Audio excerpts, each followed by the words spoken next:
जय हिंद दोस्तों, कैसे आप सभी का स्वागत है आपके अपने परिवार ज्ञान ज्योति पर। आज लोग हम एनसीईआरटी का एक नई सीरीज लेकर के आए हैं, जिसमें हम क्लास 9th का ज्योग्राफी का अध्ययन करेंगे, जिसका पहला अध्याय है भारत, आकार और स्थिति। तो आइए शुरू करते हैं। कहते हैं, भारत विश्व की प्राचीनतम संस्कृति में से एक है। पिछले 5 दशकों में भारत ने सामाजिक आर्थिक रूप से बहुमुखी उन्नति की है। कृषि, उद्योग, तकनीक और सर्वांगीण आर्थिक विकास में अद्भुत प्रगति हुई है। भारत का विश्व इतिहास में भी महत्वपूर्ण योगदान रहा है। इसके स्थिति के बारे में बताया गया है। भारत एक विशाल देश है। यह उत्तरी गोलार्ध में स्थित है। भारत कहाँ स्थित है? उत्तरी गोलार्ध में स्थित है। कहने का मतलब यहाँ पे हम देखेंगे ग्लोब में यहाँ पे एक लाइन खींची हुई है, जिसका नाम है विषुवत रेखा, जो पृथ्वी को लगभग 2 बराबर भागों में बांटती है।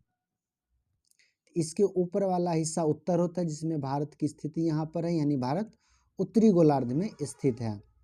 और इसका मुख्य भाग 8 डिग्री उत्तर से 37 डिग्री 6 डिग्री उत्तर अक्षांश, यानी भारत का अक्षांशीय विस्तार है 8 डिग्री 4 मिनट उत्तर से 37 डिग्री 6 मिनट, और इसका देशांतरीय विस्तार है 68 डिग्री 7 मिनट से पूर्व से 97 डिग्री 25 मिनट पूर्व देशांतर तक है।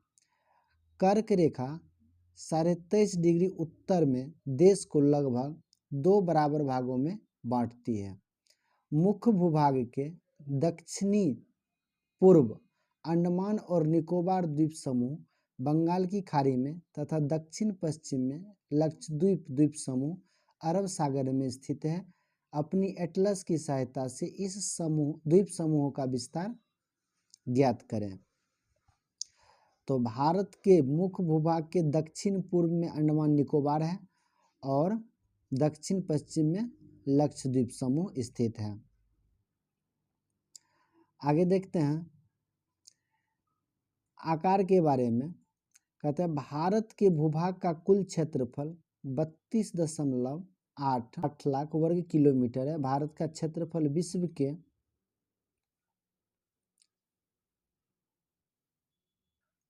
विश्व के भौगोलिक क्षेत्रफल के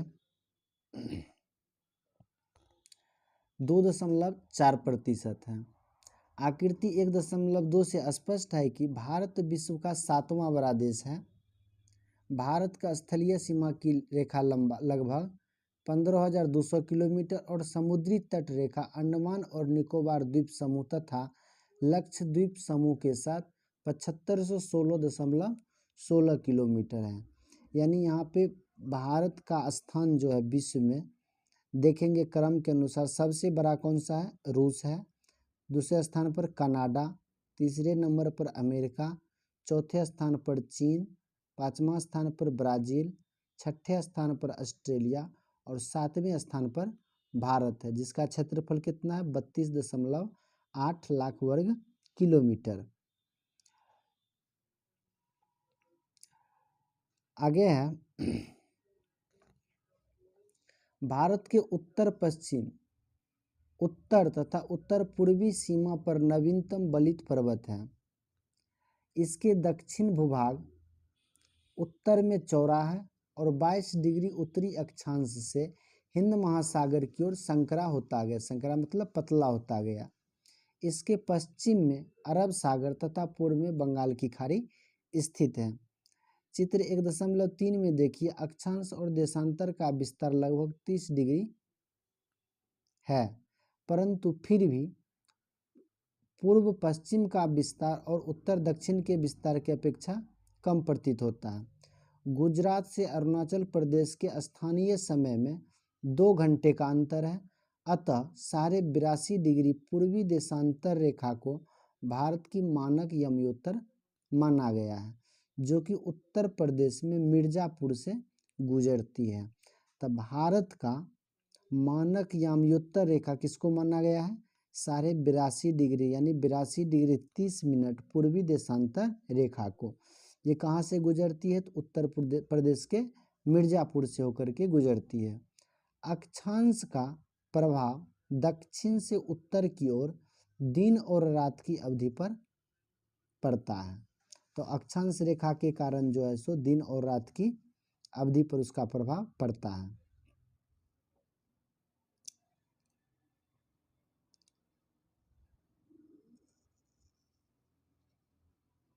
आगे यहाँ पे देखिए भारत का नक्शा, भारत का मैप यहाँ पे दिया गया है। तो भारत के अक्षांशीय विस्तार कितना? 8 डिग्री 4 मिनट से 37 डिग्री 6 मिनट। और देशांतरीय विस्तार कितना है? 68 डिग्री 7 मिनट से 97 डिग्री 25 मिनट के बीच। तो भारत की यहाँ पे देखिए, यहाँ पे एक रेखा खींची गई है, ये कर्क रेखा यही है जो भारत को लगभग 2 बराबर भागों में बांटती है। और उत्तर से लेकर के दक्षिण तक की कुल लंबाई कितना है? 3214 किलोमीटर। और पूर्व से लेकर के पश्चिम तक की कुल दूरी कितना है? 2933 किलोमीटर।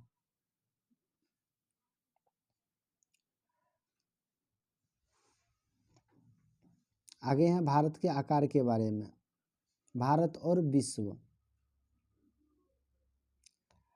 भारत तथा विश्व। भारतीय भूखंड एशिया महाद्वीप के पूर्व और पश्चिम के मध्य में स्थित है। भारतीय भूभाग एशिया महाद्वीप का दक्षिणी विस्तार यानी एशिया महाद्वीप के दक्षिणी भाग में भारत स्थिर है। हिंद महासागर जो कि पश्चिम में यूरोपीय देशों और पूर्वी एशियाई देशों को मिलाता है, भारत को केंद्रीय स्थिति प्रदान करता है।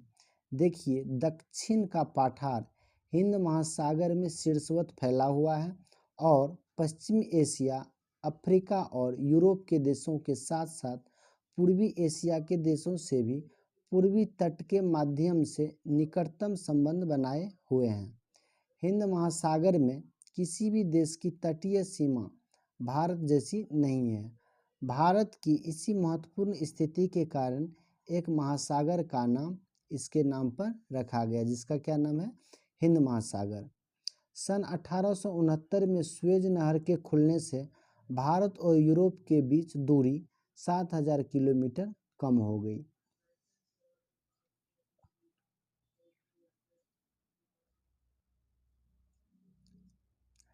आगे देखिए, यहाँ पे भारत का विश्व के देशों के साथ संपर्क युगों पुराना है, परंतु यह संबंध समुद्री जलमार्गों की अपेक्षा भूभागों से होकर था। यानी भारत का व्यापारिक संबंध जो था पड़ोसी देशों के साथ यानी विश्व के देशों के साथ काफ़ी पुराना है, लेकिन ये व्यापार जो होता था, संपर्क जो होता था, संबंध जो होता था, वो जल मार्ग से नहीं जाना आना होता था, बल्कि भूभागों से होकर के जाया करते थे, व्यापारी एक स्थान से दूसरे स्थान तक।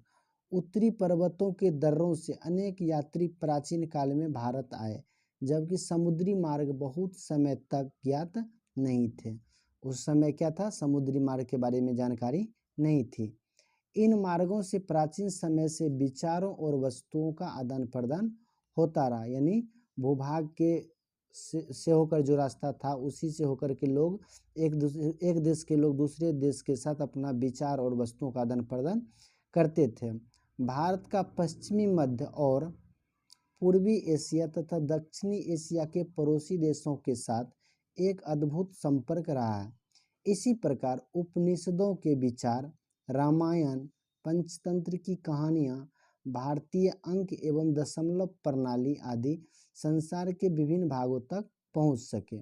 मसाले, मलमल आदि कपड़े तथा व्यापार के अन्य सामान भारत से विभिन्न देशों को ले जाए जाते थे।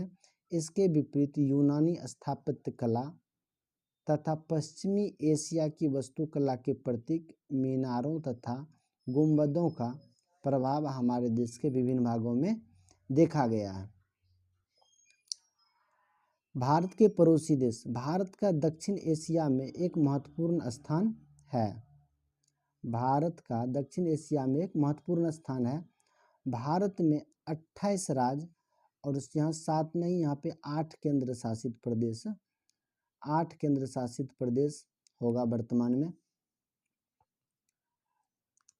क्षेत्र शामिल है। आगे भारत की भूमि सीमा, भारत की भूमि की सीमाएं उत्तर पश्चिम में पाकिस्तान और अफगानिस्तान के साथ, मतलब भारत के उत्तर पश्चिम में कौन सा देश है, पाकिस्तान है और अफगानिस्तान है। उत्तर में कौन सा है, चीन है, नेपाल है और भूटान है। और पूर्व में क्या है, म्यांमार है और बांग्लादेश है। सन 1947 से पूर्व भारत में 2 प्रकार के राज्य थे, एक प्रांत कहलाता था और दूसरा रियासत। वायसराय क्या करता था, प्रांत पर शासन करते थे, लेकिन रियासत का शासन वहाँ का स्थानीय शासक के द्वारा किया जाता था, जिस पर अंग्रेज, जो रियासत भी था वो भी अंग्रेज के अंदर रह करके ही काम क्या करते थे।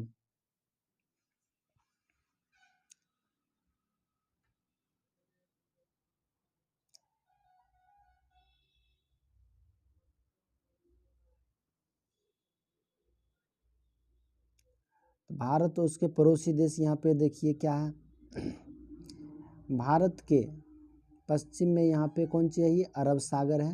अरब सागर में एक द्वीप समूह है जो भारत का हिस्सा है, लक्षद्वीप, और उसके जस्ट दक्षिण में कौन सा देश है, मालदीव, एक दूसरा देश है।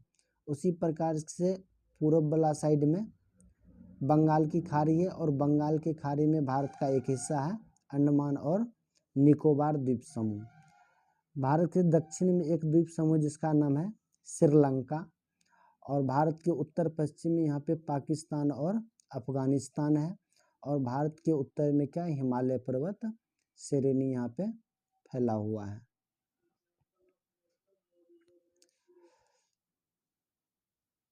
चलिए आगे देखते हैं।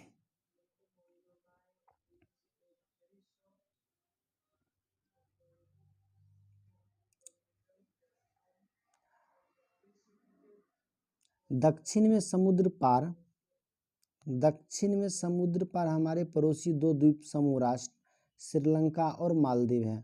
भारत और श्रीलंका के बीच में छोटा समुद्र रास्ता पाक जल संधि तथा मन्नार की खाड़ी है। मालदीव लक्षद्वीप समूह के दक्षिण में स्थित है। अपने पड़ोसी देश के साथ भारत के भौगोलिक और ऐतिहासिक संबंध बहुत अच्छे रहे हैं। अपनी एटलस में एशिया के मानचित्र में देखा कि भारत कैसे अलग दिखाई देता है। आगे अभ्यास दिया गया, अभ्यास से पहले और कुछ देख लेते हैं।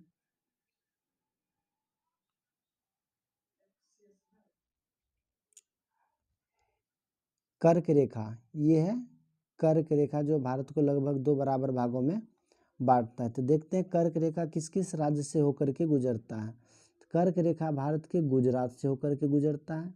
एक छोटा सा हिस्सा यहाँ राजस्थान का पकड़ाता है, राजस्थान से, तो गुजरात और राजस्थान से यहाँ तक मध्य प्रदेश, मध्य प्रदेश के बाद ये हिस्सा छत्तीसगढ़, छत्तीसगढ़ के बाद झारखंड, झारखंड के बाद यहाँ पश्चिम बंगाल, पश्चिम बंगाल के बाद यहाँ पे त्रिपुरा, त्रिपुरा के बाद मिजोरम, यानी 8 राज्य से होकर के कर्क रेखा गुजरती है। याद करते हैं, गुजरात, राजस्थान, मध्य प्रदेश, छत्तीसगढ़, झारखंड, पश्चिम बंगाल, त्रिपुरा और मिजोरम, तो 8 राज्य से होकर के कर्क रेखा गुजरती है।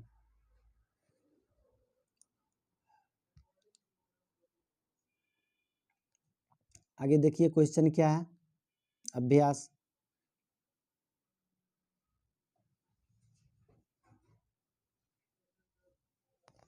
पहला प्रश्न, निम्नलिखित में 4 उत्तरों में से उपयुक्त उत्तर चुनिए। कर्क रेखा किस राज्य से नहीं गुजरती है? तो कर्क रेखा 8 राज्य से गुजरता था, जिसमें उड़ीसा शामिल नहीं था। भारत का सबसे पूर्वी देशांतर कौन सा? भारत का सबसे पूर्वी देशांतर था 97 डिग्री 25 मिनट पूर्व। उत्तराखंड, उत्तर प्रदेश, बिहार, पश्चिम बंगाल और सिक्किम की सीमाएं किस देश को छूती है? तो ये छूती थी किसको? नेपाल को। ग्रीष्मावकाश में आप यदि कवरत्ती जाना चाहे तो किस केंद्र शासित क्षेत्र में जाएंगे? हम जाएंगे कहाँ पे? लक्षद्वीप में। मेरे मित्र एक ऐसे देश के निवासी है जिस देश की सीमा भारत के साथ नहीं लगती है। तो भारत के साथ किसकी सीमा नहीं लगती है? तो ताजिकिस्तान की। 2 नंबर क्वेश्चन है, अरब सागर और बंगाल की खाड़ी में स्थित द्वीप समूह के नाम बताइए। तो अरब सागर में क्या था? लक्षद्वीप। और बंगाल की खाड़ी में क्या था? अंडमान और निकोबार द्वीप समूह। दक्षिण में कौन कौन से द्वीपीय देश हमारे पड़ोसी है? तो दक्षिण में द्वीपीय देश जो हमारे पड़ोसी थी वो थे कौन? श्रीलंका और मालदीव। 2 नंबर क्वेश्चन कहते हैं उस देशों के नाम बताए जो क्षेत्रफल में भारत से बड़े हैं। तो भारत से बड़े क्षेत्रफल वाले देश कौन कौन से थे? तो वो थे रूस, Canada, America, China, Australia, Brazil, Australia, उसके बाद भारत। 3 नंबर क्वेश्चन है हमारे उत्तर पश्चिमी, उत्तरी तथा उत्तर पूर्वी पड़ोसी देशों के नाम बताइए।